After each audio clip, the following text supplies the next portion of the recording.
Assalamualaikum warahmatullahi wabarakatuh. Alhamdulillahilladzi arsala rasulahu bil huda wa dinil haqq liyudhhirahu 'ala dini kullih wa kafa billahi shahidan.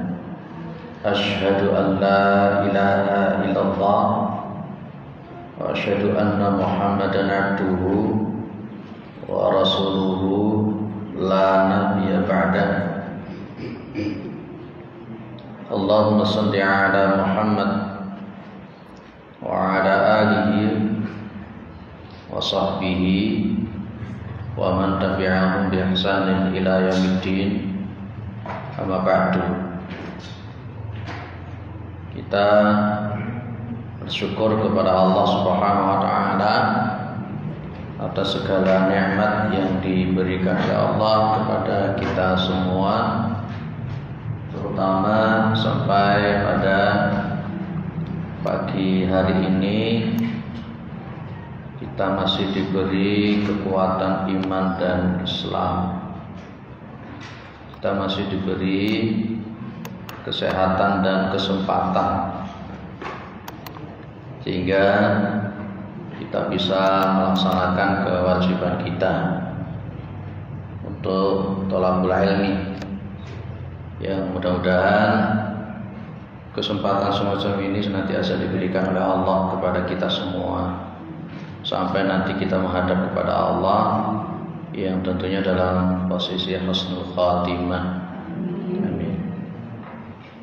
Salawat salam tetap terlimpahkan kepada Rasulullah Muhammad sallallahu alaihi wasallam sebagai khatamul anbiya wal mursalin, penutup para nabi dan rasul, yang tidak ada nabi lagi sesudah Nabi Muhammad sallallahu alaihi wasallam. Kita masuk di bab berikutnya.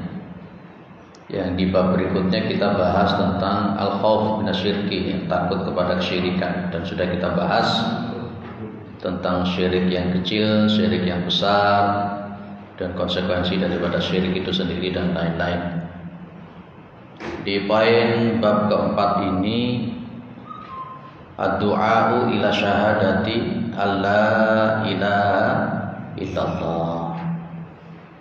Ad-du'a'u yang dimaksud di sini itu bukan berdoa kepada Allah, enggak. Tapi yang dimaksud adalah mengajak, menyeru kepada syahadat alla ilaha illallah. Artinya yang dimaksud dengan syahadatu ila syahadati alla ilaha illallah itu mengajak orang lain untuk bertauhid, mengajak diri sendiri untuk bertauhid itu hukumnya wajib, dan mengajak, menyeru kepada yang lain untuk bertauhid juga hukumnya wajib.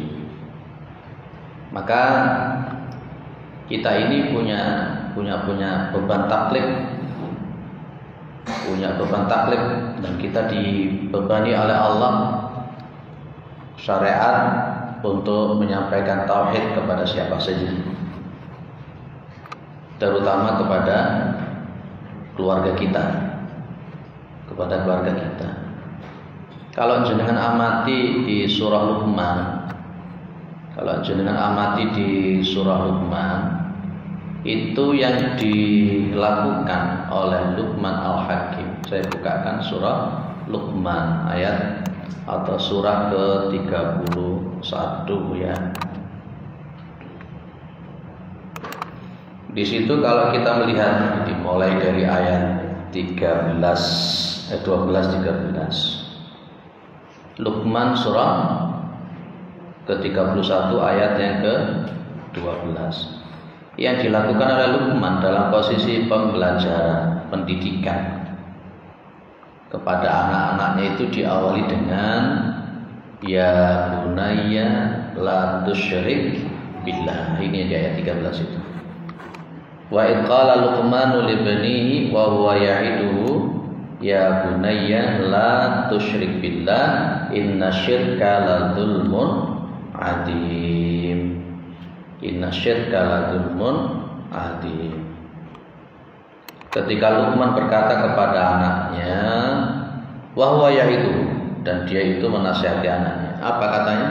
Ya bunayya, wahai anakku, la tusyrik billah. Wahai anakku, jangan sekali-kali menyekutukan Allah. Inna syirka la dzulmun adzim. Karena sesungguhnya syirik itu merupakan kezaliman yang sangat besar. Dalam posisi pendidikan anak, pendidikan keluarga, itu diawali dengan bagaimana kita mengenalkan tauhid. Demikian juga kalau kita itu berdakwah, kita jadi mubalik atau mubalighah, kita jadi guru ataupun yang lain, maka kita mengajaknya itu diawali bagaimana kita ini menyampaikan kalimat la ilaha illallah. Karena memang yang namanya tauhid ini menjadi dasar dari segala macam ajaran Islam. Itu dasar fondasinya adalah tauhid. Itu ketika Rasulullah Muhammad SAW ditanya tentang namanya Islam, itu kan Rasulullah Muhammad SAW mengawali dengan dua kalimat syahadat. Sehingga Syekh Mustafa Al-Bugha menyebut bahwa amalan-amalan di dalam Islam itu tidak akan berarti apa-apa, tidak ada fungsi apa-apa kalau fondasi tauhidnya tidak ada.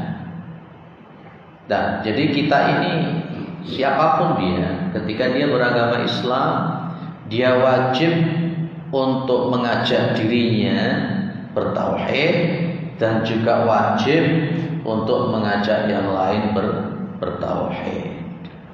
Sang suami wajib mengajarkan tauhid kepada sang istri. Ya, sang ibu wajib mengajarkan tauhid kepada anak-anaknya. Itu. Di sini disebutkan nabbaha biha di tarjamati ala annahu la yanbaghi liman arafa dzalika ayyatasira ala nafsi. Di tarjamah ini mengingatkan bahwa sesungguhnya tidak selayaknya bagi orang yang mengetahui tentang tauhid ayyatasira ala nafsi, dia membatasi dirinya untuk dirinya sendiri tentang tauhid. Tidak, tapi bal yajibu alaihi ayad'u ila Allah taala bil hikmati wal mau'izatil hasanah. Jadi kewajiban kita menyerukan tauhid kepada siapapun. Yang dipakai adalah surah Fussilat ayat 33. Ya, nanti juga ada di surah Yusuf ayat 108.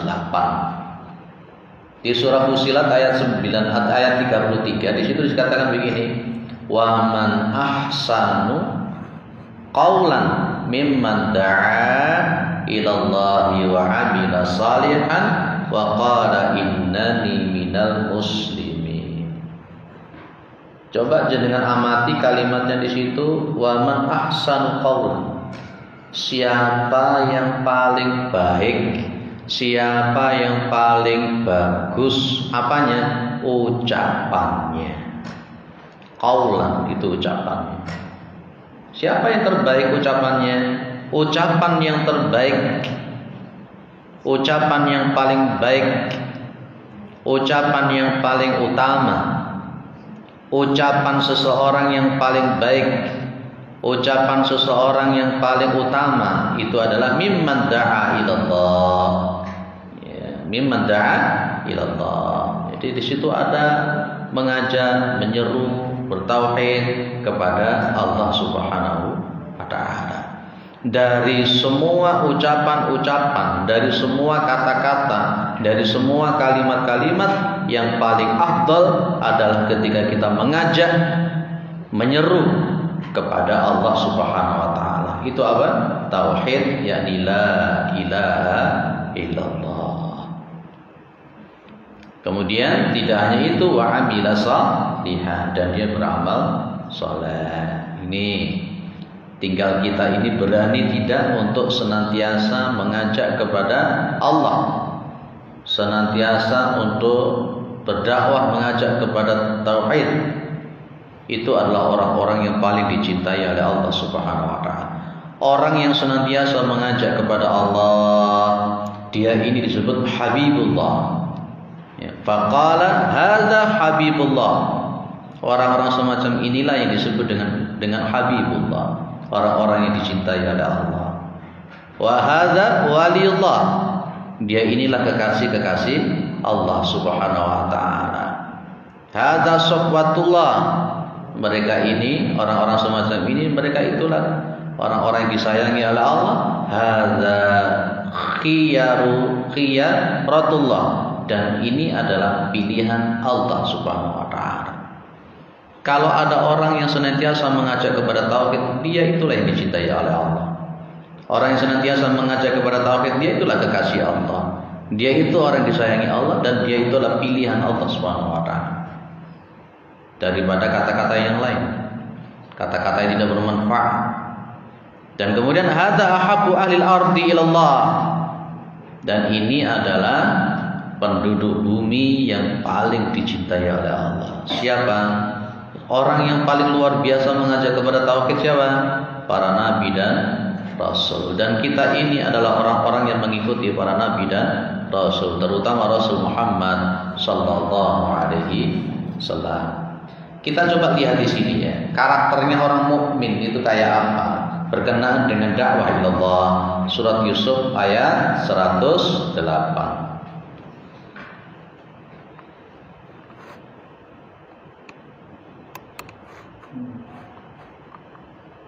Surat Yusuf 8.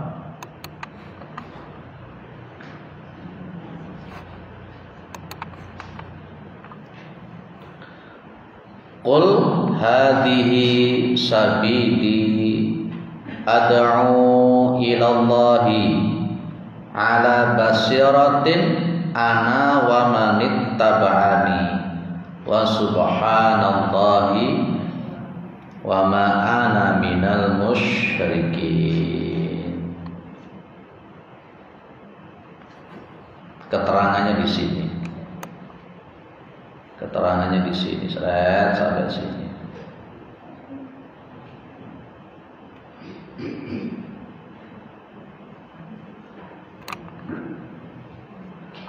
Keterangannya di sini. Ya Muhammad, di sini. Kayak bisa dibirukan ya, di sini. Ya Muhammad, hadihi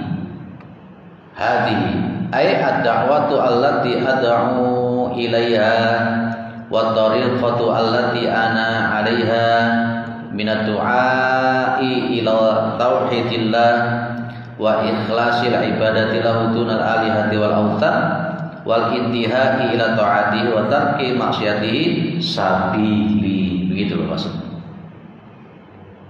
Jadi berdakwah, mengajak kepada Allah, mengajak tariqah kepada Allah, mengajak kepada tauhid, ikhlas beribadah kepada Allah, bukan kepada patung, bukan kepada berhala. Betul-betul berupaya semaksimal mungkin taat kepada Allah, meninggalkan maksiat. Sabili, itu jalanku, itu tariqahku.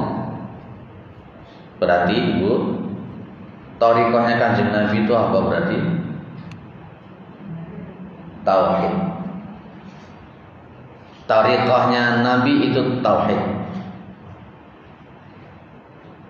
Karena di sini posisinya memakai kata-kata sabili, dan sabili itu adalah tariqati wa da'wati. Jalanku dan dakwahku. Itu apa? Tauhid. Yang tauhidnya pada posisi ad'u ila Allah ta'ala wahdahu la syarikalah. Nah, saya lanjutkan dulu. Ala basiratin. Ini di sini basirah. Basirah itu artinya bidzalika wa yaqinin ilmin minni bi. Ada ilmin wa yaqinin. Ono papan kana papan tulis apa-apa. Jadi tarikannya Nabi tadi apa? Tauhid. Tauhidnya Nabi itu didasarkan kepada ilmin wa yaqinin. Ilmin wa yaqinin. Sehingga posisinya begini tuh. Nabi Muhammad mengajak kepada tauhid itu bukan hanya sekedar mengajak, tapi mengajaknya kepada tauhid didasarkan kepada ilmu, yakni wahyu, dan didasarkan kepada yakin, keimanan kepada Allah Subhanahu wa taala. Itu thariqahnya Nabi. Berarti thariqahnya Nabi ku yang ngajak tauhid, ngajarkan tauhid, yang didasarkan kepada ilmu dan keyakinan. Ana wa manit taba'ani wa saddaqani wa amana bi. Ini loh Ibu, Bapak, ada kalimat wa manit taba'ani. Wa manit taba'ani, dan orang-orang yang mengikuti aku.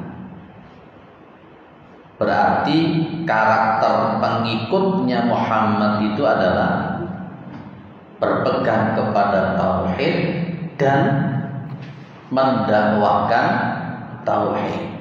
Mendakwakan tauhid berdasarkan ilmu dan keyakinan. Ya, berdasarkan itu.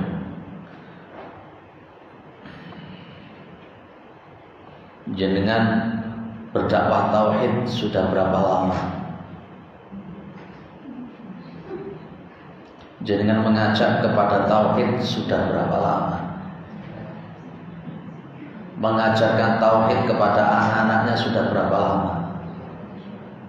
Bapak-bapak mengajarkan tauhid kepada istrinya berapa lama? Ojo mau dibelanjani tok ae. Dibelanjani itu juga kewajiban. Tapi ada satu kewajiban, apa itu?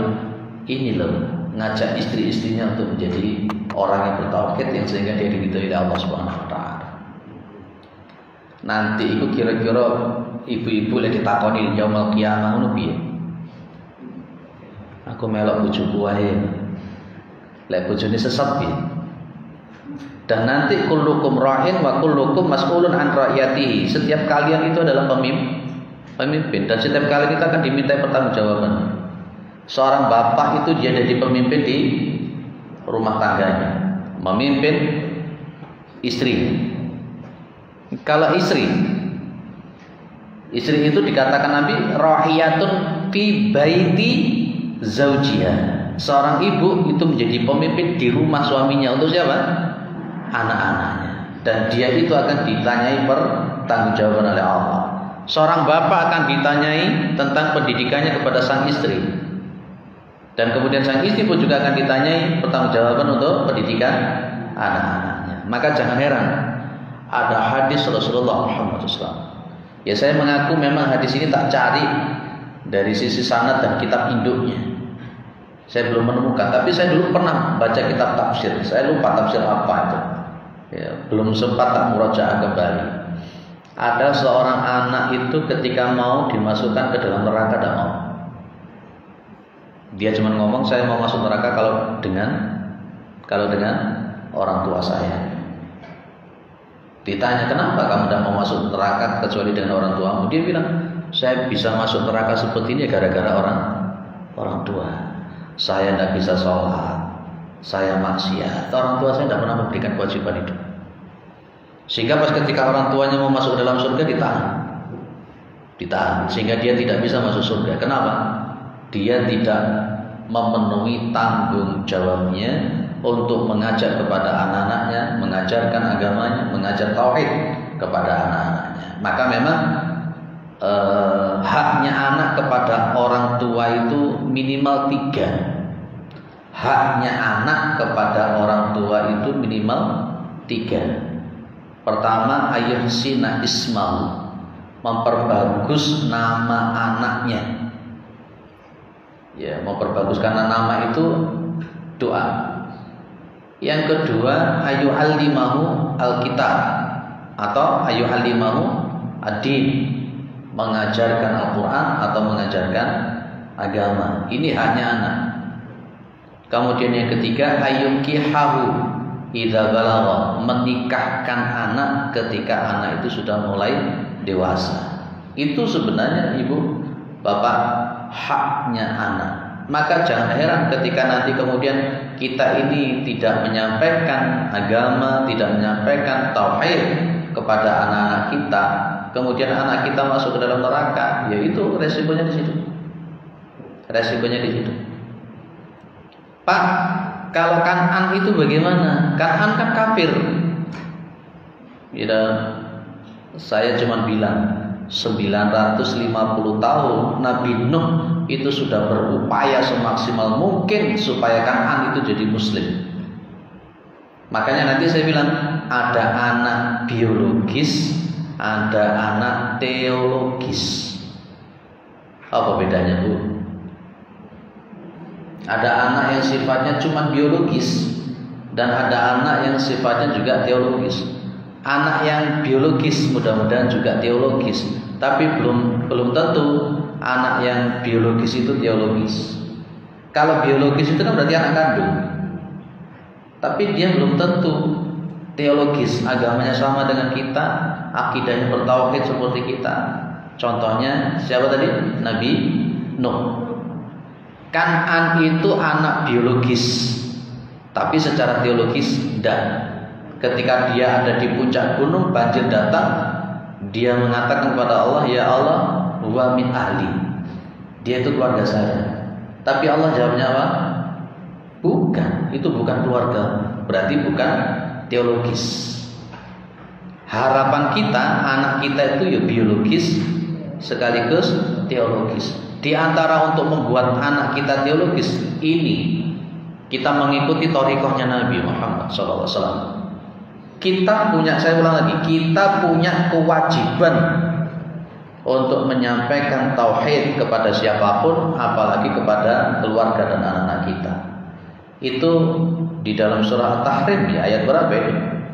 Ya ayyuhalladzina amanu qu anfusakum wa ahlikum. Nah, itu ayat berapa? Jadi lihat sendiri. Wahai orang-orang yang beriman, jagalah dirimu dan keluargamu dari api neraka. Jadi thariqahnya Nabi apa, Bu? Tauhid dan mengajak kepada tauhid. Ikhlas beribadah hanya kepada Allah. Itu thariqahnya Nabi. Dan juga mengajak kepada jalannya Allah Subhanahu wa taala. Tauhid kepada Allah Subhanahu wa taala. Dan karakternya pengikut Nabi itu seperti itu. Maka di surat Yusuf ayat 108 tadi ada kalimat wa manittaba'ani, dan orang-orang yang mengikuti aku.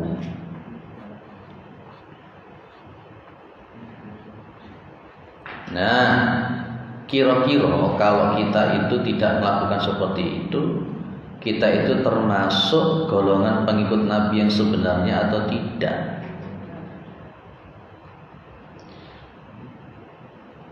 Saya khawatir kita itu ngaku-ngaku pengikutnya Nabi, tapi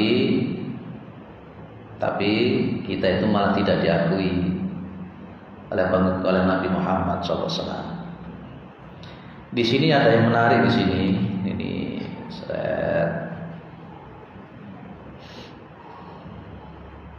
baris yang kelima dari atas. Wa man laisa minhum falaisa min atba'ihi 'alal haqiqati wal muwafaqati wa in kana min atba'ihi 'alal intisabi wa da'wah. Maksudnya piye? Dan barang siapa yang tidak sebagai apa termasuk bagian dari mereka. Maksudnya piye tadi, Bu? Berdakwah kepada tauhid, mengajak kepada tauhid, mengajarkan kepada tauhid. Maka falaisa min atba'ihi, maka dia itu bukan termasuk pengikutnya Nabi Muhammad SAW alal haqiqati wal muwafaqah, pada posisi kenyataannya dan pada posisi penyesuaiannya. Hakikat itu kan hakikat, muwafaqah itu kan cocok toh. Secara hakikat dan penyesuaian kepada Nabi, kalau kita ini bukan orang yang bertauhid, kalau kita itu bukan orang yang mengajak kepada tauhid, secara hakikat, secara kecocokan kita itu bukan pengikut Muhammad sallallahu alaihi wasallam. Kita ini ahlul basair. Apa tadi basair? Ala basiratin, basiratin itu jamaknya basair. Basiratin itu berarti ala ilmin wa yaqinin. Kita itu bertauhid bukan hanya sekedar abal-abal, tapi memang berdasarkan wahyu, berdasarkan sunnah, berdasarkan keyakinan. Itulah, mudah-mudahan kita termasuk insan. Sudah berapa tahun ngajak anak-anaknya bertauhid? Kalau nyekolahkan anak-anak itu, kita itu milih yang mana tuh saja.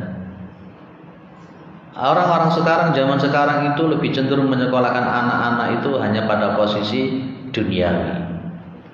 Ya apa caranya anakku sekolah, aku pinter golek duit. Betul ya? Ketika ndak iso matematika, ndak iso IPA, ndak bisa bahasa Inggris, ngeleskannya itu Masya Allah berapa juta.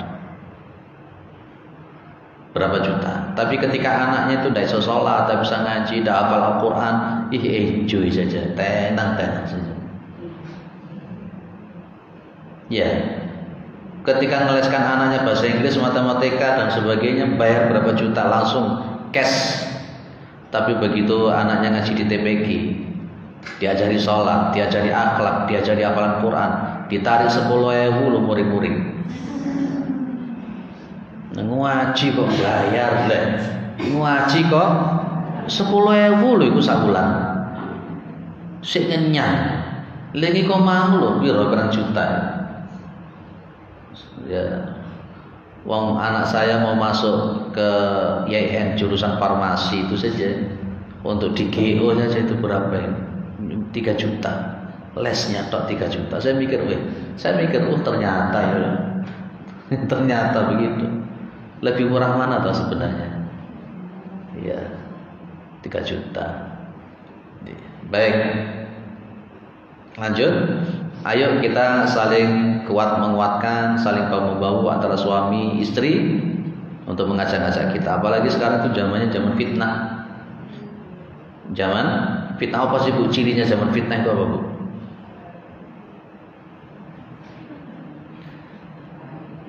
Cirinya zaman fitnah itu apa tuh? Di antaranya. Di antara ciri zaman fitnah itu orang semakin tidak paham mana hak dan yang batil yang sebenarnya. Disitulah nanti akan muncul dua fitnah yang terbesar di akhir zaman. Ada fitnah syahwat, ada fitnah syubhat. Yang paling keras itu fitnah syubhat. Sesuatu yang memang jelas-jelas benar, nanti lama-lama jadi remeng-remeng. Kalau sudah remeng-remeng nanti lama-lama jadi tidak benar. Itu sesuatu yang benar loh itu. Sesuatu yang tidak benar lama-lama jadi remeng-remeng. Kalau sudah remeng-remeng jadi benar loh itu. Delok saiki lanang wedok durung rabi, boncengan sepeda motor, rangkul-rangkulan, peluk-pelukan. Itu kan total maksiat loh itu. Tapi karena saking seringnya terlihat, saking seringnya apa, jadi terbiasa toh. Dan kita jadi orang tua itu enjoy saja anaknya diboncengi ngalor ngidul, padahal turun dirabi, digawe nang villa nang batu, sak jam 70.000. Masya Allah. Itu kan batil toh Bu. Tapi lama-lama kemudian dianggap, termasuk akhirnya muncul ulama disertasi S3. Kemudian dia memfatwakan bahwa zina itu halal kalau ada syarat A, B, C, D, E, C. Itulah zaman fitnah itu. Sesuatu yang memang benar sesuai dengan sunnah tua, sesuai dengan sunnahnya Nabi, dibenci. Delok wong lanang jenggotan saiki wis repot. Dianggap apa? Radikal. Saya diarani radikal. Nabi memang jenggotan dari dulu. Ketika istri saya bilang sejak awal dulu, aku kok nggak seneng pakai jenggot, tak biarkan saja. Lama-lama dia paham. Oh ternyata fungsinya juga ada. Di samping memang dia itu adalah sunanul fitrah para nabi dan rasul jenggot itu, tapi juga ada manfaat yang lain. Lama-lama juga senang dia. Ini bapak guyu tok. Iya. Clear ya? Itulah zaman fitnah. Sesuatu yang memang tidak benar di otak-atik. Maka nanti ibu, bapak ada istilah talqib, ada istilah taklib.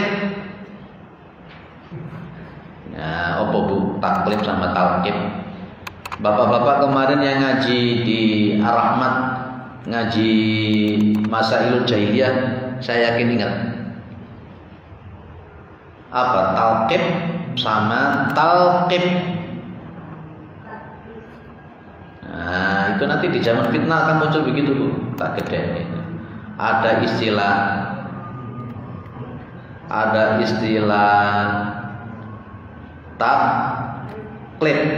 ada istilah taklib. Gede, kurang gede yo. Tak gede no piro iki? 80. Ada istilah taklib, ada istilah talqib. Apa bedanya bu?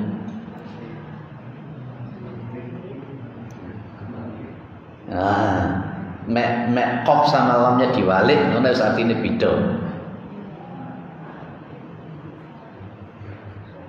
Mungkin bahasa Indonesianya kan kita bacanya apa itu? Talqib.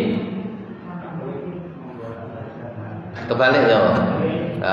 Ini namanya taklib. Kalau yang ini adalah talqib. Zaman fitnah nanti munculnya ya ini. Zaman fitnah itu. Sehingga dengan model yang semacam ini nanti orang jadi, masya Allah. Saya katakan, kalau namanya taklib, namanya saja dari qalaba yuqallibu taqliban, itu molak-malik. Makanya jangan mengatakan ya Allahumma ya muqallibal qulub, wahai zat yang membolak-balik hati. Taklib itu tadi saya katakan dibolak-balik. Sing bener tadi tidak bener, sing gak bener tadi bener. Itulah fitnah syubhat sebenarnya. Sesuatu yang sebenarnya itu ajaran Islam, tapi malah justru kemudian dianggap bukan ajaran Islam. Dan termasuk sesuatu yang sebenarnya bukan ajaran Islam, tapi dianggap ajaran Islam, yaitu taklib namanya. Itu zaman fitnah sekarang. Zaman fitnah sekarang. Ada namanya talqib. Talqib itu dari lakob kan. Lakob itu apa sih? Gelar. Talqib itu gelar. Sehingga ada nanti orang-orang yang berbuat baik ibu dikasih gelar-gelar yang buruk-buruk. Nanti ada istilah namanya stereotip.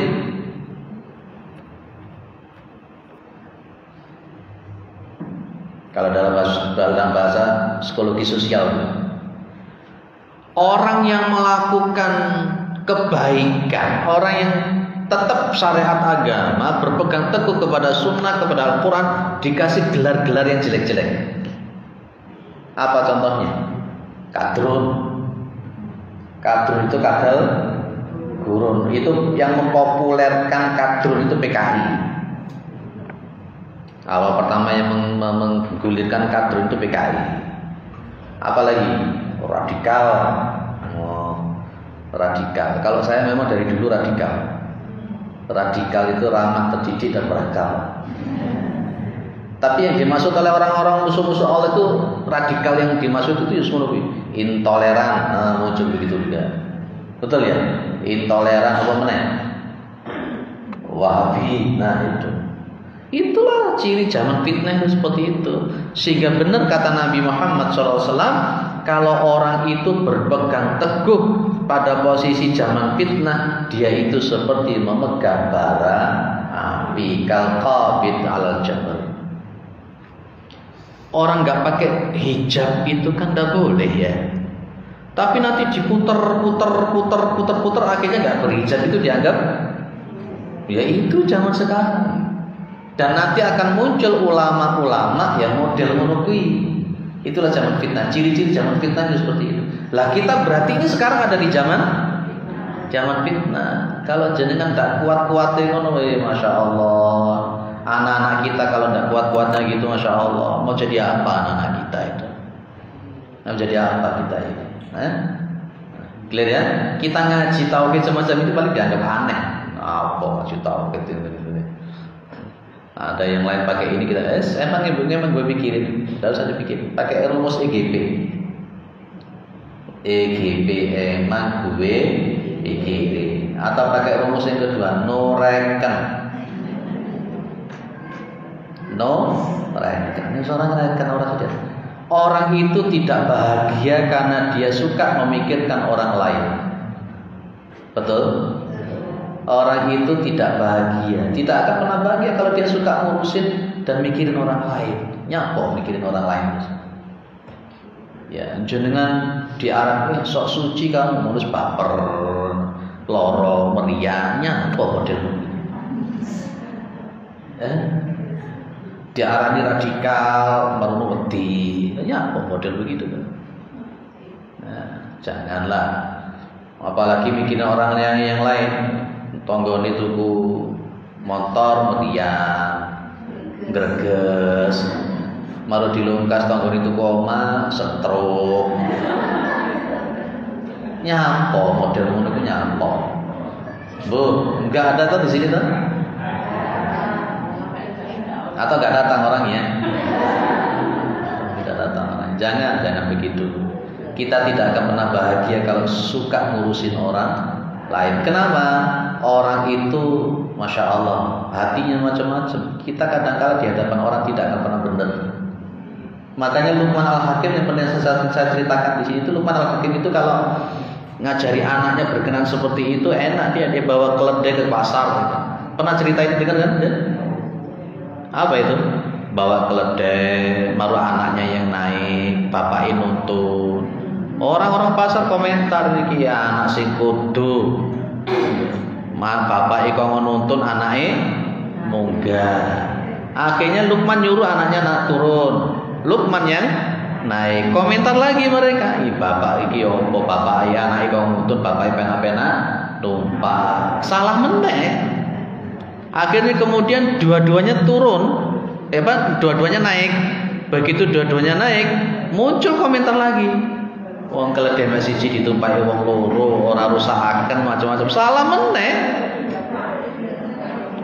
Akhirnya kemudian turun dua-duanya. Begitu turun dua-duanya, ngomong lagi mereka. Iki goblok iki. Wong keledai gawine ditumpai kok mek dituntun tok. Itulah jenengan tidak akan pernah bahagia kalau suka ngurusin orang. Sudahlah pakai rumus 2 tadi, EGP atau no reckon itu aja beres. Wes, gak usah. Yang penting kita berupaya. Lihat ya, dari kesimpulan bab 4 ini, 1, thariqahnya Nabi itu apa tadi? Tauhid, mengajak kepada tauhid. 2, karakternya pengikutnya Nabi juga tauhid, mengajarkan kepada tauhid, dan tauhidnya itu adalah berdasarkan basair, atas berdasarkan ilmu dan keyakinan.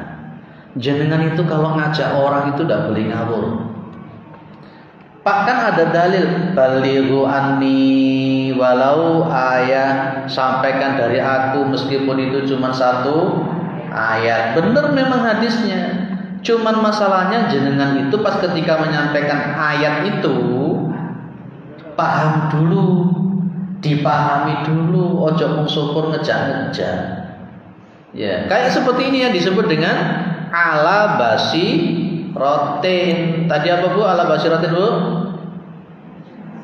Atas keyakinan dan ilmu. Ketika kita ngajak orang, tetap sikap untuk mengajak orang itu ya tetap 3. Gimana sih kita dakwah? Kalau dalam Al-Quran ada kalimat ud'u ila sabili rabbika bil hikmah.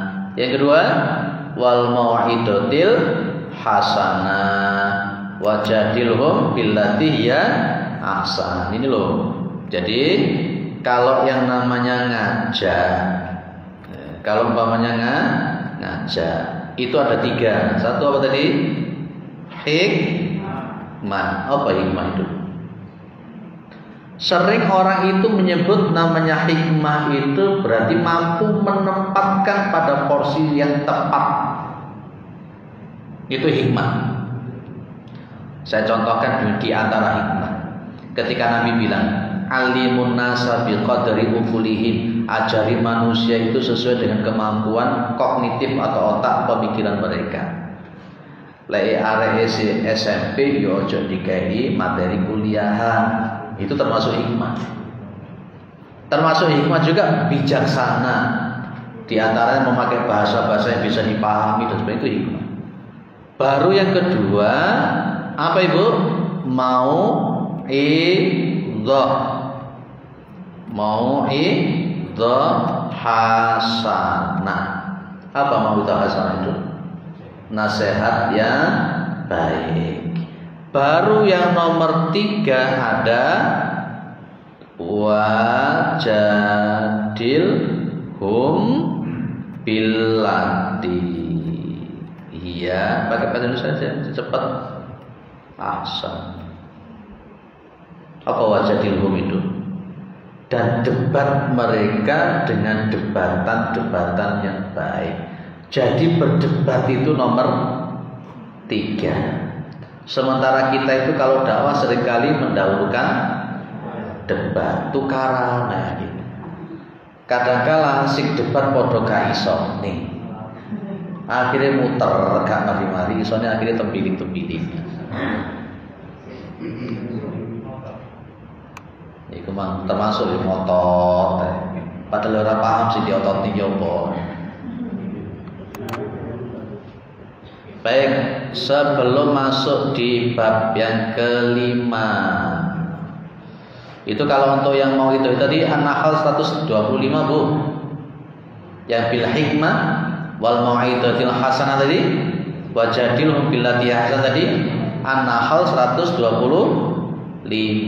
Jangan buka lagi nanti. Itulah posisi rekom dari Allah ketika kita berdakwah kepada orang, mengajak kepada tauhid dan seterusnya.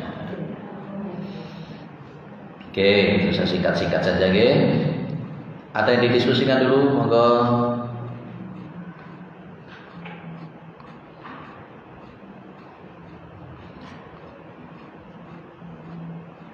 Insyaallah kita ini termasuk pengikut Muhammad sallallahu alaihi wasallam.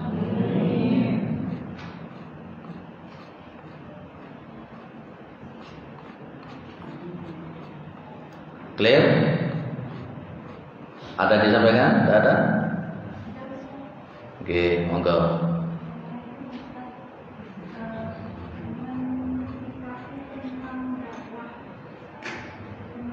Apa?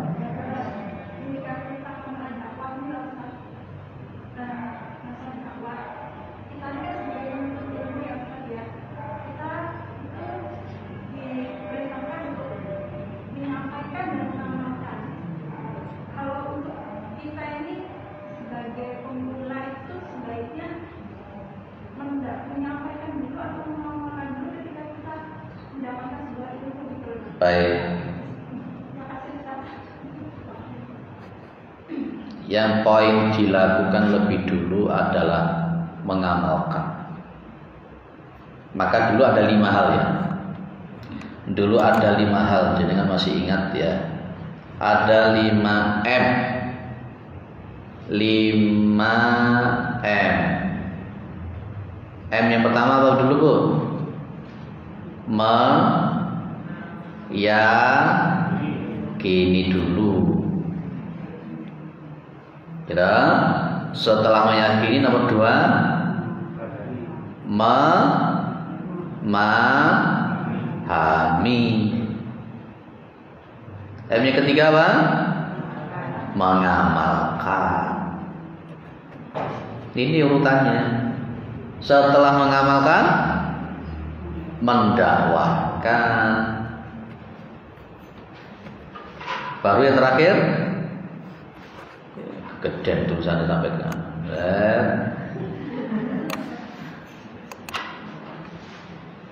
Nah, oke, saya nomor 5 nomor Bu. Halo, Mam.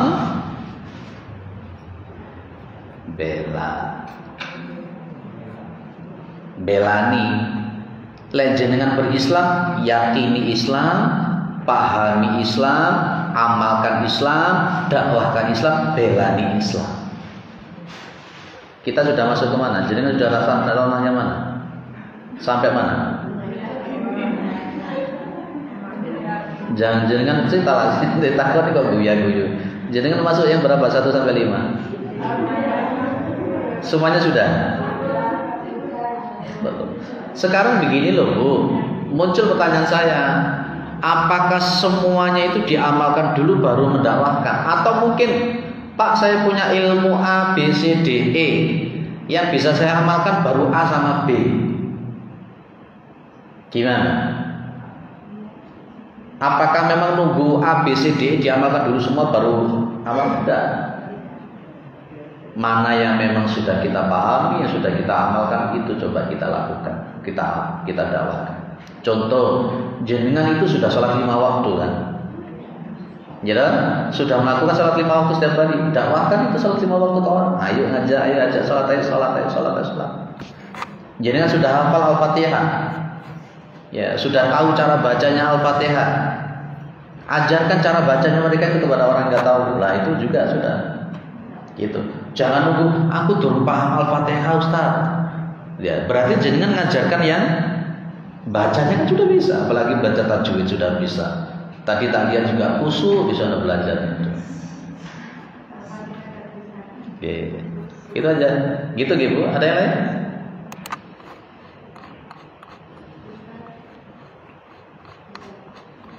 Nggih, monggo.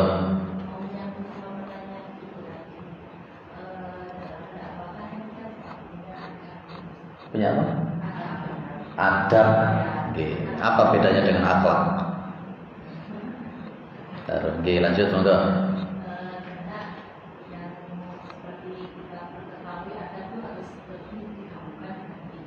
Betul.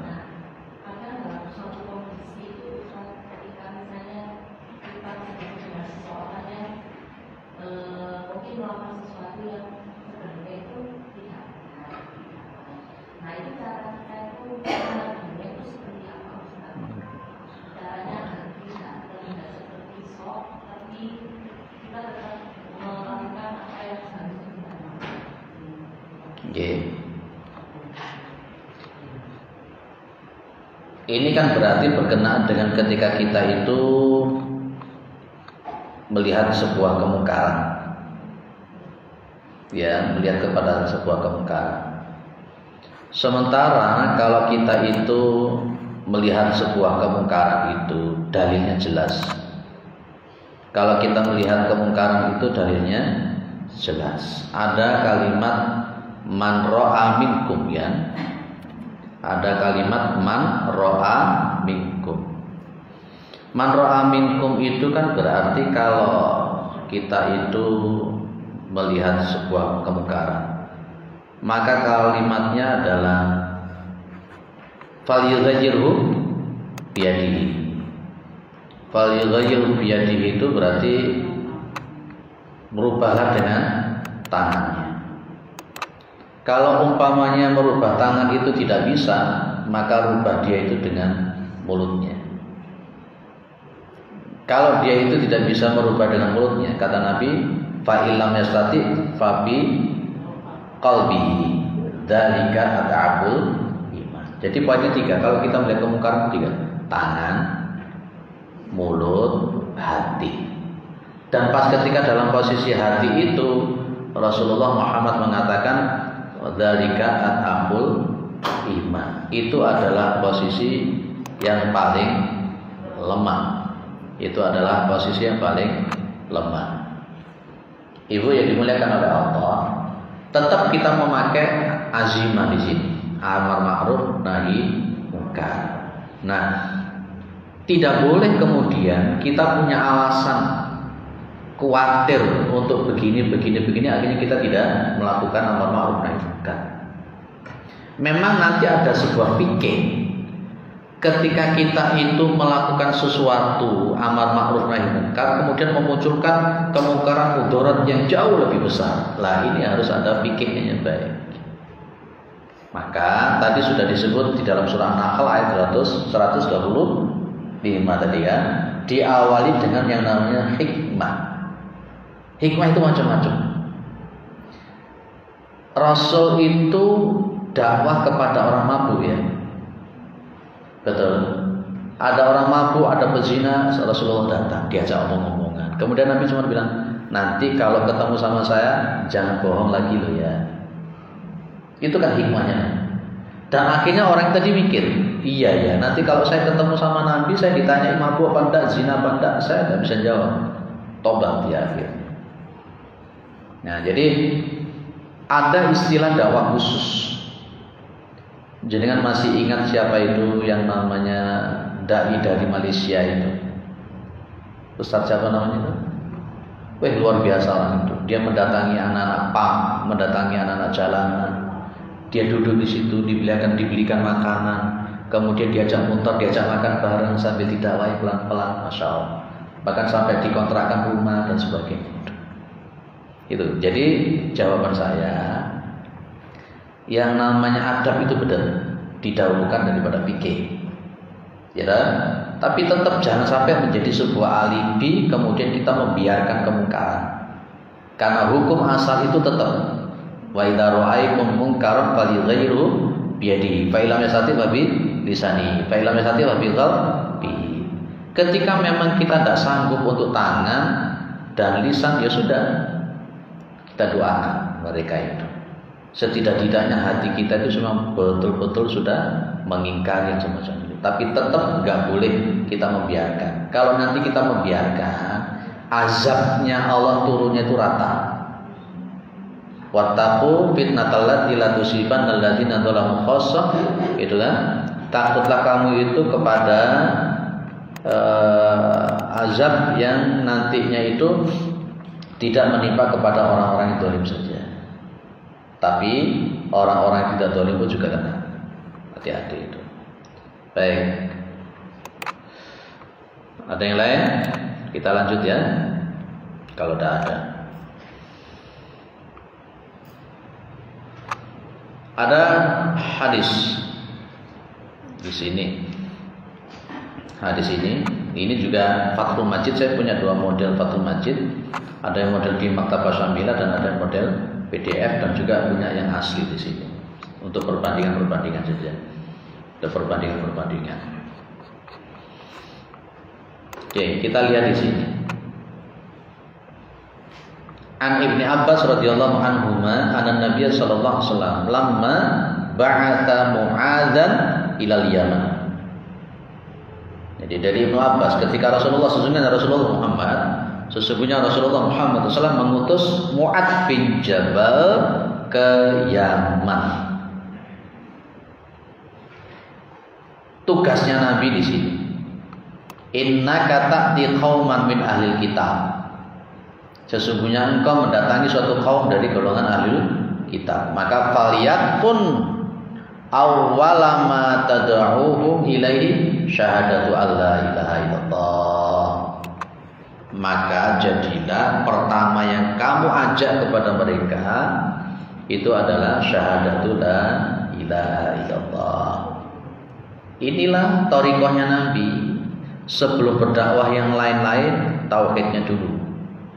Wa fi riwayatin ayyuwahidu, supaya mereka itu mentauhidkan Allah. Baru fa inhum atauka lidzalika fa'lamhum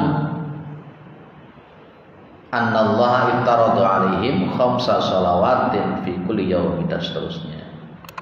Jadi dakwah itu kalau menurut uslub ini tauhid. Setelah tauhid baru kepada hal yang diwajibkan oleh Allah. Contohnya sholat 5 waktu. Terus apa lagi? zakat atau sedekah. Kemudian apa lagi? Yang disebut rukun Islam. Ini kan 5 toh. Syahadatu alla ilaha illallah wa anna muhammadar rasulullah wa tuqimas shalah wa tu'tiyaz zakat wa tasuma ramadan wa hajjul bait. 5. Di sini diurutkan kalau kita dakwah itu, kalau untuk ahlul kitab, kenalkan tauhid, setelah itu baru sholat, baru kemudian zakat, baru kemudian puasa, baru kemudian haji. Loh Pak, kalau kita berdakwah kepada sesama muslim, diawali tauhidnya juga? Betul, tauhidnya dulu. Tetap tauhidnya dulu. Baik dia non muslim atau muslim, kita berdakwahnya itu diawali dengan tauhidnya dulu. Dan di sini pun juga ketika kita berdakwah itu tetap kita menjauhi yang namanya kedzaliman. Inilah kata Nabi. Wattaqi da'watal mazlum. Takutlah kepada doanya orang yang dizalimi. Kenapa? Fa innahu laisa bainaha wa bainallahi hijab. Maka sesungguhnya tidak ada di antara dakwah doanya orang yang terzalimi, antara dia dengan Allah itu ada hijab. Kadang-kala kita itu mendakwahi orang itu tanpa terasa menyakiti, menzalimi orang-orang yang kita dakwahi. Begini, boleh nggak saya bilang orang itu jadi 3? Ya boleh ya. Ada mad'u. Kalau boleh saya sebut dengan al-mad'u. Bahasa Arab. Sedikit ini pakai bahasa Indonesia. Ada istilah mad'u. Apa mad'u itu Pak? Bu. Mad'u itu orang yang kita dakwahi, orang yang kita ajak. Ada orang yang kita ajak itu modelnya itu la ya'rif atau tidak tahu. Ada yang kedua namanya la yastati, tidak mampu. Ada yang ketiga namanya mayurid. Mayurid itu berarti tidak mau.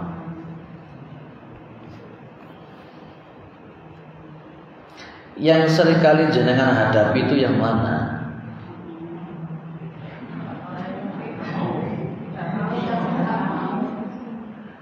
Jadi masing-masing antara orang yang kita dakwahi tidak tahu, tidak mampu, tidak mau, ini kan punya trik yang beda-beda. Kalau orang yang tidak tahu, masa sih orang yang tidak tahu ngomong kita Allah nih. Turun-turun kita ngomong kafir kamu, ditakoni tidak ngerti apa-apa. Biasanya kalau orang yang model begini nanti munculnya seringkali hanya ikut-ikutan. Biasanya orang-orang semacam ini kadang-kadang dia itu cuma ikut-ikutan. Betul-betul tidak ngerti apa-apa. Masa dengan orang semacam ini kita langsung ngelong-ngelong nih. Woi goblok kamu, bodoh kamu. Loh, memang orangnya tidak ngerti apa-apa kok kita goblok-goblokan gimana? Iya. Maka inilah konteksnya untuk orang yang tidak tahu ini yang kita sebut dengan pakai ud'u ila sabili rabbika bil hikmah, dengan bijaksana tadi. Loh Pak, berarti kita itu tidak tegas, tetap tegas. Ayo A, B yo B, abang yo abang, putih yo putih, ireng yo ireng, kan gitu. Hak yo hak, batil yo batil. Cuma teknisnya itu yang perlu kita lihat. Nun sewu, ada orang kencing di masjidnya Nabi, sama Nabi diapakan? Apa Nabi langsung ditempilingi, dibanting, dikeplaki? Enggak lah. Kenapa? Karena Nabi paham orang yang kencing di masjidnya Nabi betul-betul tidak tahu. Baru nanti kalau yang kedua tidak mampu. Ada orang, Mbak, awakmu kok gak sholat sih? Kan sholat itu wajib. Nggih, saya tahu sholat itu wajib, tapi saya tidak tahu caranya. Apa sampean goblok-goblok nih? Ajari dia supaya dia bisa tahu untuk caranya sholat. Loh Mbak, sudah bisa sholat kok, belum bisa sholat. Kenapa Mbak? Aku gak terima kena. Apa yang kita lakukan? Ngomong apa di ilono? Tuku menemu kena yang ora iso.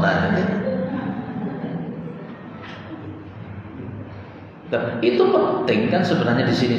Bukan berarti kita itu lembek. Kadang-kala kita itu gini loh.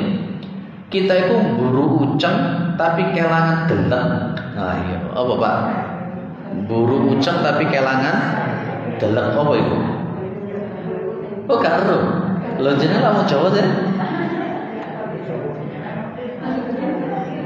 Apa wong Jepang to iki? Buru uceng kelangan deleng. Uceng itu kan ikan yang kecil. Deleng itu ikan yang gede. Kita memburu sesuatu yang kecil tapi justru yang gede hilang. Itu yang seringkali terjadi begitu kita ini. Harapan itu kita dakwah, tapi bukan malah kena, tapi dia malah tidak mau masuk ke masjid lagi. Kan kita kepingin orang itu masuk ke masjid, ayo sholat. Tapi karena kadang-kala mulut kita tidak memahami tentang karakter orang, akhirnya malah justru seumur hidup tidak mau masuk ke masjid ya. Kecentok dalam bahasa kita. Lah, yang repot itu kan memang yang tidak mau. Berarti kalau yang semacam ini beri dia kemampuan, kalau yang seperti ini tidak mau, apa yang kita lakukan kalau dia tidak mau? Tadi yang nomor 3, wajadilhum billati ya ahsan. Kalau yang tidak tahu pakai bil hikmah. Kalau yang tidak mampu pakai mauidhatil hasanah dan memberi kemampuan.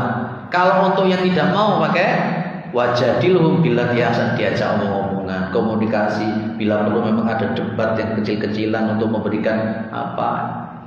Memang yang paling repot itu ketemu si nomor 3 gak gelem. Wis ngerti salat iku wajib, wis iso salat iku wajib tapi sik gak gelem salat. Loh, itu caranya bagaimana? Ya memang kita juga harus sabar memang. Sabar.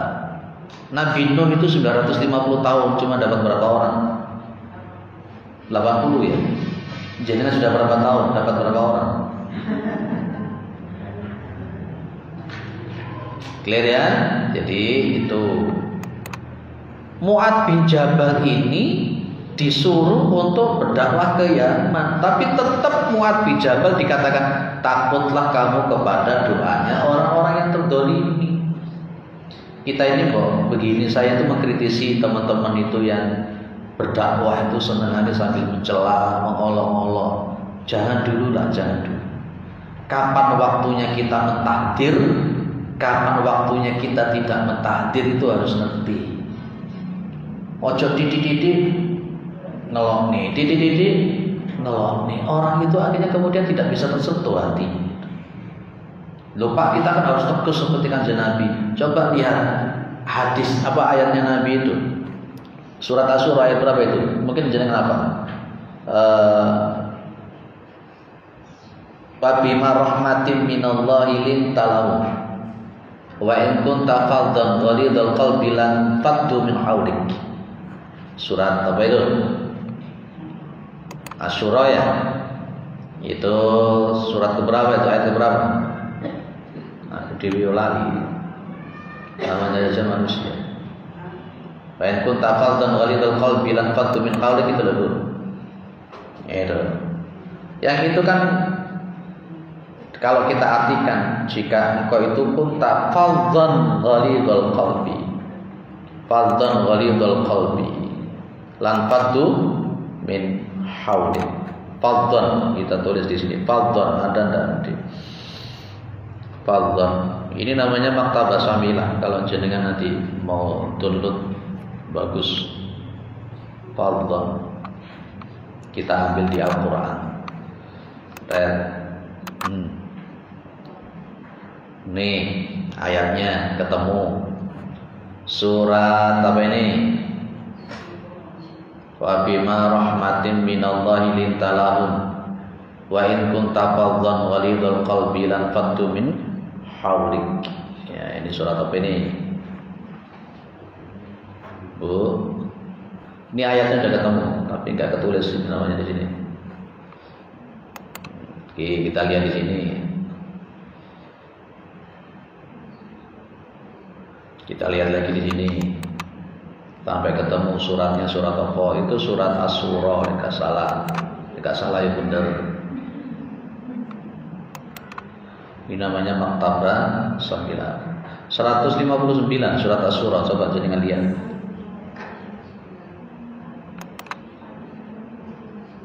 Surat Asy-Syura. Betul surat Asy-Syura ya? Ali Imran. Oh, Ali Imran 159. Ketemu berarti bukan Asy-Syura ya, bukan ya. Kalau di Asy-Syura nanti wa idza azamta fatawakkal 'ala Allah itu bukan. Ya ini maksudnya. Oke. Coba jangan amati di sini. Ini ada kalimat fa bima rahmatin minallahi lintalahum. Lintalahum itu apa kan? Lintalahum itu artinya kan berlemah lembut. Walaupun tafadzan ghalidul qalbi, fadzan itu kan keras. Keras. Ghalidul qalbi yang atos hati ini. Lan faddu min haulik, maka mereka itu akan lari dari sekeliling. Betul ya, itu Ali Imran ya. Ali Imran.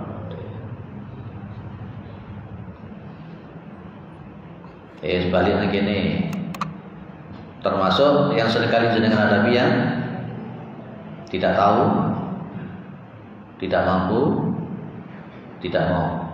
Tapi tetap ya Bu, ketika kita berhadapan dengan ABC 1, 2, 3, tetap kita harus prinsip tauhid ya tetap tauhid, abang ya abang, ireng ya ireng, putih ya putih, gak usah dibolak-balik.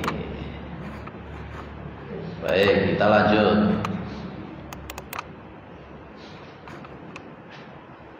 Jam 10. Cepat ya.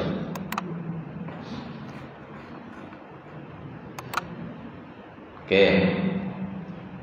Kita bahas yang ini. Ini kalau tadi Mu'adz bin Jabal, kalau ini adalah Ali bin Abi Thalib. Jadi dari Sahal ibn Sa'ad radhiyallahu anhu, anna Rasulullah sallallahu alaihi wasallam qala yaumal Khaibar, pada waktu perang Khaibar. Nabi bilang apa? La'utiyanna ar-rayata ghadan rajulan yuhibbullaha wa rasulahu wa yuhibbullah wa rasuluh. Dua, ada yang warnanya hitam, tulisannya putih. La ilaha illallah Muhammadur Rasulullah. Bukan benderanya ISIS, bukan. Beda ya, ISIS itu beda. Apalagi Hizbut Tahrir, bukan, beda. Ada yang dasarnya putih, tulisannya hitam. Setiap kali akan peperangan itu Nabi Muhammad SAW, itu kan perangnya kan perangnya itu bukan seperti kita sekarang ini. Sebuah lapangan yang begitu luar biasa saling berhadapan-hadapan. Nabi bilang akan aku berikan ini bendera ini kepada seseorang laki-laki yang dia mencintai Allah dan Rasulnya, dan Allah mencintai dia, Rasulnya mencintai dia. Yahtahillahu ala yadayhi, yang Allah memberikan kemenangan di tangannya itu. Ini pas ketika Rasulullah Muhammad SAW mengatakan semacam itu, fabatan nasu yadukuna lailatahum ayyuhum yaqta. Jadi para sahabat itu pas ketika bermalam, manusia, sahabat-sahabat ketika bermalam, mereka itu mengharapkan pada malam hari itu supaya mereka itu diantara orang yang mendapatkan bendera itu. Karena memang membawa benderanya Rasulullah ketika perang itu sebuah bentuk keistimewaan tersendiri. Mereka saling berebut untuk itu. Lah begitu pagi-pagi yang dicari oleh Rasulullah adalah Aina Ali bin Abi Thalib. Di mana Ali bin Abi Thalib? Ini tolong hadis ini jangan dipahami seperti orang Syiah. Orang Syiah memahami hadis ini. Sebenarnya memang kan orang Syiah itu punya standar ganda. Ya. Mereka itu tidak mau menerima hadis-hadis kecuali dari jalur imam mereka. Tapi ketika ada hadis-hadis seperti ini mereka pakai. Apa itu? mereka menganggap bahwa ketika Nabi mencari Ali bin Abi Thalib untuk menyampaikan bendera itu, mereka anggap bahwa itulah kepemimpinan. Dan mereka mengatakan bahwa Umar bin Khattab, Abu Bakar, Utsman itu adalah perampas kepemimpinan. Maka syahadatnya orang Syiah itu kan aneh. Syahadatnya orang Syiah itu adalah menambahi kata Abu Bakar, Umar, Aisyah, wa Hafsah, ditambahi dengan tulisan finnar. Itu syahadat mereka. Jadi punya videonya. Saya punya videonya syahadatnya orang Syiah. Maka saya katakan Syiah itu bukan Islam. Syahadatnya seperti itu. Dan mereka mengkafirkan semua para sahabat. Nah, ini jangan dipahami kalau Ali bin Abi Thalib sebagai pesan wasiat dari Rasulullah, kalau aku mati nanti Ali jadi khalifah. Bukan. Dan sebenarnya yang memegang bendera di dalam riwayat yang lain tidak hanya Ali yang punya kesempatan, sahabat yang lain juga punya. Khalid bin Walid diantaranya. Nah, pas ketika dikatakan di mana Ali bin Abi Thalib, maka dikatakan kalau Ali bin Abi Thalib itu sakit kedua matanya. Maka kemudian Rasulullah menyuruh Ali bin Abi Thalib itu diambil, diutus kepada Nabi. Ada yang menarik di sini juga, fa'utiya bihi fabasaqa fi ainaihi. Setelah didatangkan kepada Nabi, Bapak Ibu yang dimuliakan oleh Allah, apa yang dilakukan Nabi? Nabi meludahi kedua matanya Ali. Iki ojo ditironi. Ini kekhususan. Engkau dong-dongin jenengan ngobati mripate wong jenengan idoni. Jenengan ngotot itu ada dalilnya, itu sahih itu. Siapa kita mau ngidoni? Kayak sama seperti ketika ada Nabi itu membelah pelepah kurma, satunya ditaruh kuburan satu, ditaruh kuburan satu. Itu khusus untuk Nabi, bukan untuk kita. Siapa kita yang bisa meringankan azab kuburnya seseorang hanya gara-gara menancapkan pelepah kurma atau membawa kembang? Wah, elek ngono lamun sugi-sugi bentino disirami kembang satrek gitu. Itu kekhususan untuk Nabi Muhammad. Sama seperti ini. Diludahin itu sembuh. Fada'a wa para'a ka'lam yakun bihi wajhu. Ini khusus ya Pak untuk Nabi ya, meludahi ya. Sudah dilakoni. Lah enak jenengan sing ngidoni tambah parah. Jenengan sing ngidoni tambah nemen. Tambah ada karu-karuan, tambah belek, enggak karu-karuan. Begitu matanya Ali bin Abi Thalib sembuh, maka fa'atau ra'iru ya. Ini bendera ini kemudian diletakkan, ditaruh kepada ini sini. Nah, pas ketika kemudian bendera itu di tangannya Ali bin Abi Thalib, Ali langsung diperintah oleh Nabi, unfut ala rislika hatta tanzila bisa hatahum thumma da'uhum ilal Islam. Iki Ali bin Abi Thalib itu disuruh untuk jalan membawa bendera itu ke tempatnya musuh dan menyuruh Ali untuk mengajak musuh-musuh itu masuk ke dalam Islam. Itu kan luar biasa. Kalau bukan orang berani, mana mungkin berani datang ke sana membawa bendera ngajak kepada Islam. Itulah tadi sudah saya bilang kewajiban untuk mengajak kepada tauhid. Saya ingin merujuk singkat-singkat saja.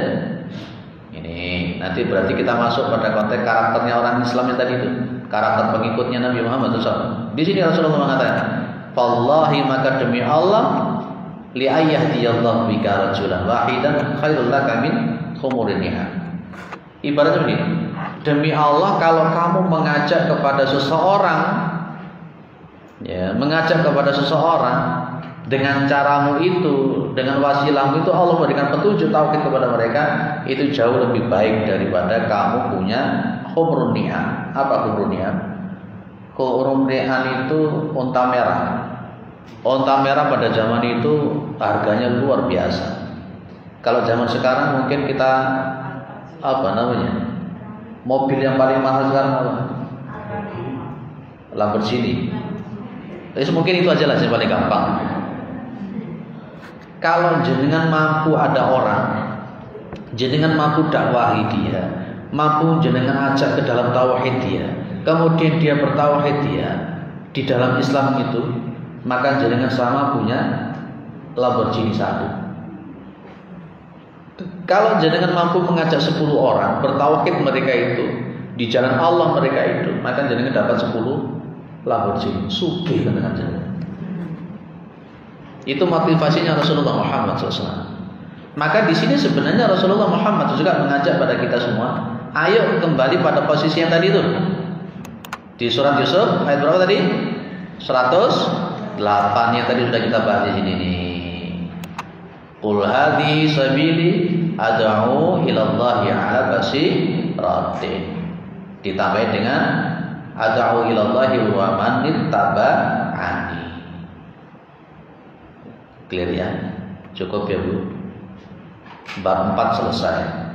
Berarti pertemuan berikutnya bab 5. Berarti kesimpulan ngaji kita hari ini, kewajiban untuk bertauhid sekaligus kewajiban untuk mengajak kepada tauhid.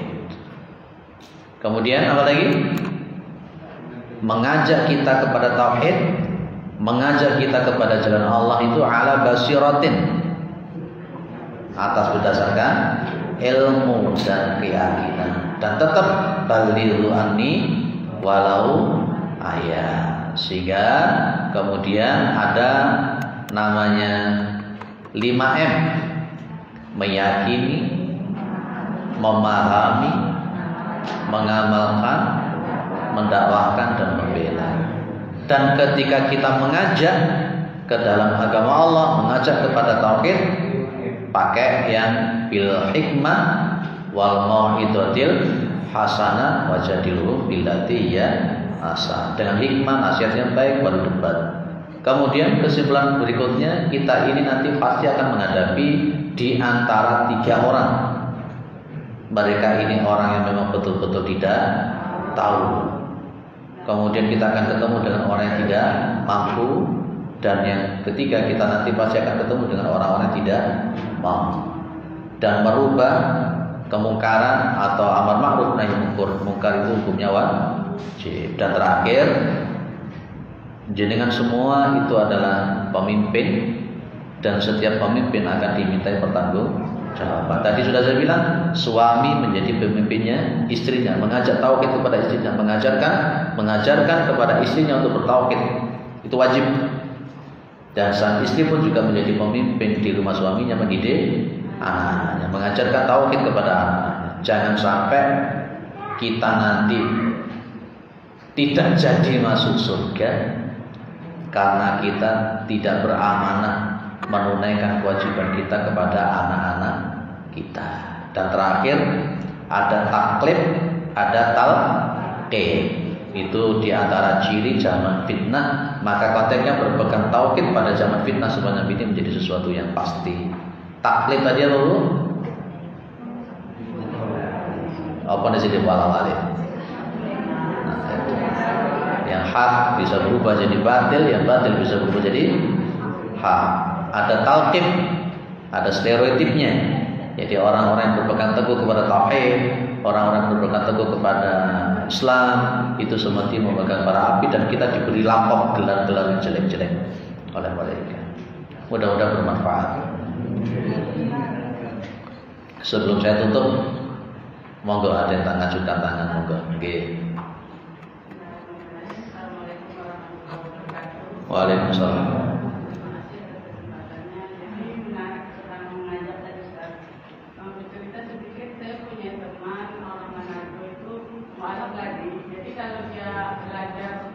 Taksi di masjid rumah saya itu ada taksi, kalau saya ajak dia, saya tuh disalah terus karena lidahnya sama dengan saya, bukan orang Jawa kan, maksudnya orang Jawa jadi salah terus, namanya itu terus salah. Jadi dia nggak mau.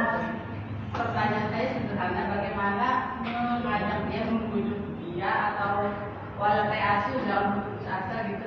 Saya juga salah terus kalau karena lidahnya mungkin beda dengan orang Korea. Tapi sekarang saya menemukan Ustaz sama dengan saya Kalimantan, jadi agak sedikit salah saya. Mungkin gimana gitu cara menyiasat ke teman saya itu orang Manado terus mualaf lagi salah terus jadi dia jadi kayak males juga kok bisa alamat terus dia tanya saya gini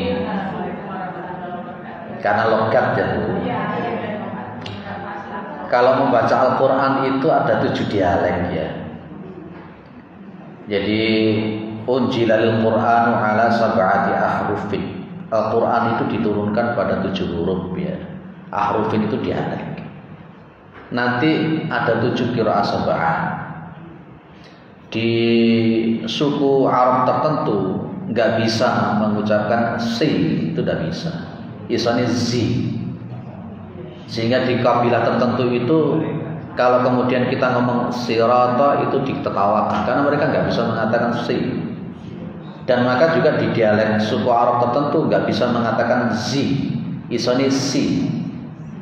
Ini bisa menjadi sebuah bentuk teknis buat kita. Saya mempelajarinya itu metode taisir ya, punyanya Pak Kiai Haji Ahmad Fatoni. Saya juga punya buku, beli bukunya beliau. Itu Pak Ahmad Fatoni itu kalau ngajar murid-muridnya, ya mengajar murid-muridnya itu, karena memakai metode taisir ya. Beliau itu tidak langsung semua huruf pas.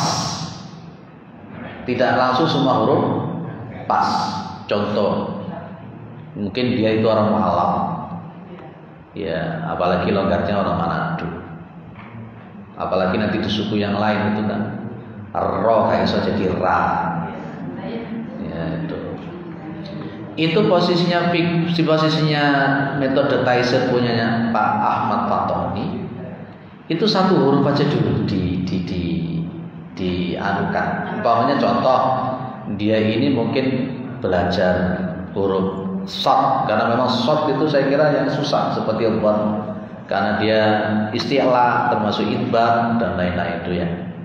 Itu aja dulu. Ketika dia membaca yang lain-lain masih salah, tidak apa-apa dulu sih. Satu aja dulu. Kalau jenengan langsung 10 belek, nanti akhirnya jadi salah semuanya. Jadi dia semakin berat. Jadi Pak Ahmad Fatoni itu kalau nyemak murid-muridnya baca, dititani dulu sini huruf shad dulu saya. Shadnya dulu yang beliau perhatikan dulu. Sementara yang lain-lain dibiarkan dulu. Begitu shadnya sudah mulai oke, baru tambah satu huruf lagi. Jadi sang murid tidak terbebani. Tapi kalau jenengan begitu Al-Fatihah mulai ain, mulai dot, kudu fase semua sampai latih sampai muker-muker kayak saya iso. Itu yang saya gunakan itu. Sehingga saya pas ketika nganu sama orang ya sudah gini aja, mana dulu yang bisa dulu itu ya, ini dulu. Huruf dot dulu. Dot sih, seret. Oh, oke, dot sudah selesai. Baik, sekarang huruf shin, dan awali dari yang mudah dulu. Metodenya Nabi itu yassiru wala tu'assiru, basyiru wala tunaffiru. Itu Nabi. Mudahkan urusan orang, jangan dipersulit. Beri kabar gembira, jangan kau takut-takuti. Itu perlu kita pakai untuk teman jenengan. Jadi jangan langsung di Al-Fatihah langsung pasang kabeh, tidak bisa. Jangankan temannya jenengan, saya sendiri pun juga sik durung iso. Ya kasus tuh kalau awal-awal tuh penuh masjid, setelah itu ya itu memang sudah sunatullah. Dulu di sini ibu-ibu juga banyak. Ya. Dulu di situ bapak-bapak juga banyak. Nah itu sudahlah, memang itu kita nggak usah apa ya, berbagai macam faktor kita ini memang. Maka dibutuhkan sabar, ojo grundel, jangan putus asa. Kata Nabi tadi apa? Satu, umpamanya begini, jangan sudahlah yang komedi ini, tidak apa-apa sudah. Nanti yang 5 orang ini dipleter, nanti 5 orang nanti kan bisa merupakan. Itu saja. Siapapun yang datang, berapapun yang datang, jalan. Itu aja, beres. Nabi Muhammad dimulai dari berapa orang? Nabi Nuh dimulai dari berapa orang? Tapi akhirnya kemudian berkembang. Gini loh, kemuliaan seorang mubalik itu tidak dilihat dari banyaknya jamaahnya dia, Meskipun cuma satu orang, ada nabi yang cuma punya satu pengikut, ada nabi yang cuma punya 2 pengikut, ada nabi cuma punya 10 pengikut. Bagi mereka itu saja. Lah itu mungkin metode taisir itu mungkin ya, bukan taiji ya, taisir. Metode taisir. Ya itu diawali dulu. Jadi kan ibu-ibu pakai metode apa? Tahsin tahfidnya. Tahsinnya pakai metode apa? Oh enggak pakai metode ya. Oh pakai umi. Oh Syafi'i. Ya wis itu aja. Beda-beda pokoknya yang penting gelem ngaji dan jangan langsung ditekan. Ibu-ibu model begini-gini, jadi kan langsung fase sifat huruf mental semuanya. Yo, masuk ke huruf istilah, seret, lidahnya ke atas, lidahnya ke atas, mau bingung. Itbak, bisa tambah bingung mana? Oh boleh. Wes itu pakai taisir dimudahkan saja. Tadi apa kata Nabi? Yassiru wala tu'assiru. Itu aja sih jawaban saya. Maka orang itu melihat saya itu seperti ini. Sampean ini kok terlalu sabar sih. Dah saya sabar. Jadi kadang-kadang pada waktu kenceng ya kenceng, pada waktu tegas ya tegas. Tapi melihat bagaimana konteks orang itu. Clear ya Bu? Mudah-mudahan bermanfaat. Kita lanjutkan di pertemuan yang akan datang 1 bulan berikutnya insya Allah. Tinggal 1 kali pertemuan. Oh gitu ya? Itu Puasa tanggal 11 insya Allah. Oh iya, berarti tinggal 1 pertemuan bulan depan. Setelah itu kita libur. Ya. Ketemunya di Ramadan. Ramadan libur kajiannya ya. Kajian rutinnya libur berarti. Oh. Kajian terawih sama subuh. Kita tutup dengan kafaratul majlis Bu. Subhanakallahumma wa bihamdika asyhadu an la ilaha illa anta astaghfiruka wa atubu ilaik. Assalamualaikum warahmatullahi wabarakatuh.